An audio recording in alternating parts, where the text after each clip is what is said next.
Hello, thank you for coming to see part 2 of the video. Now, I got distracted because my phone went off, but there's a few more things we need to put in this box. Okay? Graveyard dirt. You're going to need to put some graveyard dirt from the grave of the person you're trying to contact. If that is not available, because say you're trying to summon a celebrity that they were cremated or buried in a mausoleum, or you don't know where they're buried to begin with. Use generic graveyard dirt. I would have to say, out of all the dirt examples I'm about to give, you must have graveyard dirt. That is a must, in my opinion. I've been doing this for a while, but you want that. The other options are you will be giving dirt from a crossroads, dirt from a forest clearing, dirt from the beach. You could use any of these that resonate with you, but the key point of symbolism is the beach is the sea turning into land in between. The clearing in the forest is the forest in between. Clearing, forest, not forest. Crossroads, not left, not right, not forward, not back. Somewhere in between. You see the symbolism here, which leads me to the other form of symbolism. Now, again, you can put any kind of dirt in there, or even just use one kind, the graveyard dirt. I like mixing them. I like having the graveyard dirt and at least beach sand, because the beach speaks to me more than anything else. So you would place that in the box. Feeling the energies that box goes. It has, Oh, by the way, because this has so many little steps, I have forgot that you're supposed to have your incense already lit. It's just a little bit off camera. I'm not turning on burning incense right now, but yeah, it's right here. You would have your incense burner, preferably charcoal burning incense. Resin incense, or the dried plant matter, instead of the sticks or cones. You could still use the sticks or cones, but you will have to use multiple ones, and it's okay to have them all through your room that you're doing the rite in, but you have your incense burning before you start the ritual. The incense, I did an incense necromantic video, but to give you a quick little refresher, anything that the spirit that you know liked, you can burn. On top of that, you can burn anything associated with the dead, like dandelion roots, just about anything floral, flowers, funerals, whatnot. Okay, so the last thing we're going to put on the box is ashes. Ashes from anything. It could be from past incense burning. It could be from a bonfire you had nights ago, 3 nights, whatever. Anything. You could burn a copy of the sigil of the person you're trying to summon, because again, the imagery here is not that you're trying to harm the spirit by burning their sigil, because that's not your intent. Your intent is putting the ashes, which is an ingredient associated with death anyway. A lot of cremations, ashes have transformed something into something else. They are the remains of something else that used to be, that is no more. They are dead. They used to be, and living no more. They're somewhere else. So there's a symbolism there. Okay. Now, a little pointer tip: if you're going to put something physical like locks of hair, fingernails, a tooth, a body part of the entity in there, you can have it wrapped up and protected so it doesn't get all the dirt and the spit or blood, whatever. You can protect that. You don't need to just put that bare naked into the box. You can put it in a little baggie to separate it, okay? Keep it, especially if it's something that belonged to your loved ones, because you want to retrieve it after the ritual. So okay, so you have been talking to the psychopomp. You've been meditating and calling on that person's name to come to you. You close the box. Then you seal it with the sigil. You could draw it on the box, but if you say you have a box like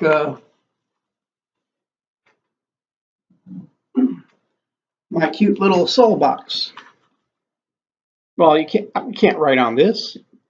I mean, it has my father's hair in it, but what do?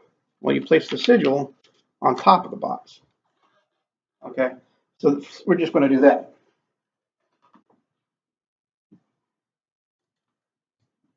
All right, so then you try to feel that person's presence. And then, of course, you're starting out. It's probably going to be best to use some form of system of divination. I like using the L-rods when I do this kind of divination. Did a video on that. You can learn about it. I prefer to look into the mirror. It's easier. It's even easier for me to do it that way than somebody who has successfully summoned spirits to physical form. Just easier. Gaze into that. Now, if you've been practicing your scrying, this should be second nature. The first thing that's going to probably happen is you're probably going to get uneasy, get terrified, scared if this has never happened to you, when you see the face in the mirror looking back when it's not yours. That might pull you out of that altered state. So practice. Okay. So now it's done. Now, and I'll go into other videos about how to do it, physically as well. Again, that has to do with a lot of incense burning, a lot of imagining that you're already seeing that entity there, and when you open up your eyes, scry into the darkness or the surrounding area, just kind of looking like you're looking down the hall, and you'll start seeing things materialize or squiggly lines. Picture that entity standing there, or at least an outline of an entity, and try to fill that entity, that outline with the details, and then have your eyes closed and just basically keep on meditating, saying, Amy, come. Amy, I call you. Amy, come. Keep on doing that. As you fall into an altered state, you'll start feeling that you're not alone, and you'll start opening your eyes, and you'll see the entity there. Again, this can be unsettling for many people. Most of the people who I teach this stuff to never get past the scrying part because they don't have the heart for it. They get scared. So, and even half of those people don't get past the tool stages. They stay with the Ouija board, they stay with the pendulum, or they stay with the L-rods. They don't go past that. That's sad, because there's nothing more healing than actually being able to see your dead loved one. Even let's say this is all nonsense and it's just hallucinations, self-induced hallucinations. It's still badass, and it's healing. You get to see something outside of yourself, confirming how you feel inside. That there's more to this. Okay. Also with communications, especially with the divining parts, all information you receive from the spirit should be fact-checked. Just because.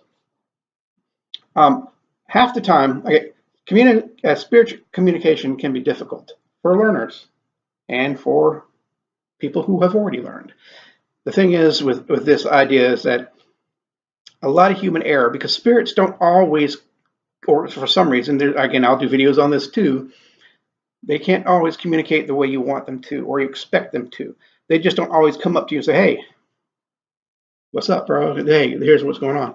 That happens, of course, but more often than not, you will see the entity and not hear them at the same time, or hear them and not see them, or you will see them and get feelings and start getting symbols.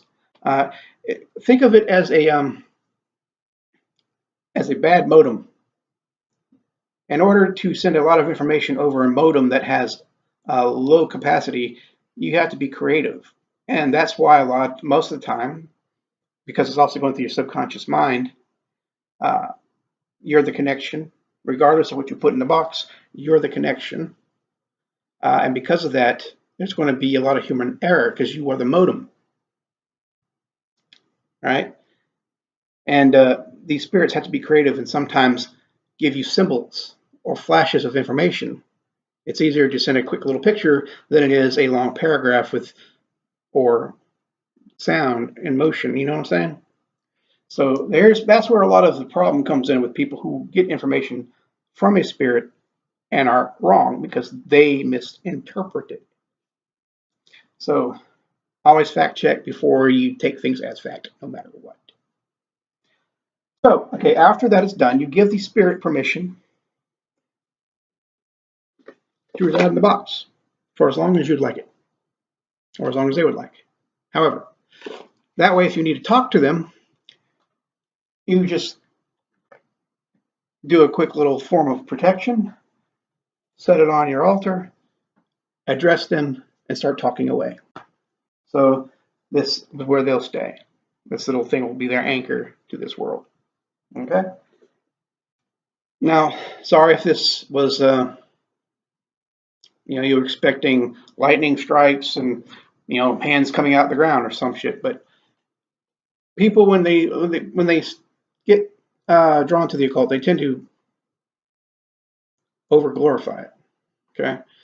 They have a lot of romantic ideas of what it is, and then when they learn that, wow, this is all, they just lack some knowledge on what to do. They could have done this all a long time ago, maybe. Well, that's the joy, is that anybody can do this. It still takes discipline. It still takes learning, but there's no rights of, digging up a dead body and all that kind of stuff you see in the movies or in these old and ancient magic notebooks on necromancy. You could pull from them. I mean, like this altar cloth, the bedding my dad died on. It was his bed sheet. Okay. I would probably be wearing his shoes or one of his shirts. Anything to put my brain in that mood. But so if this is too simple and I'm sorry. If you was wanting more complex, I'm sure that could be arranged too. But it's really that simple to summon the dead, to speak with. And in my opinion, this is far safer than just using a Ouija board, calling out. Also more effective most of the time. Okay. Thank you for watching. Click the little bell, like and subscribe. And if you have any questions, to give me ideas on what to expand upon in other videos, such as different techniques on communicating with spirits, which I already have in the working in my brain. But yeah, you just leave a little comment there, and I'll either make a video or give you a response for different ways, more quicker. Scrying is the best, in my opinion. But now there's other ways to communicate with spirits too, through dreams, through petitioning, and so forth. And we'll do videos on that too. But thank you for watching. Thank you for being patient. Took me a while to get this up. Take care.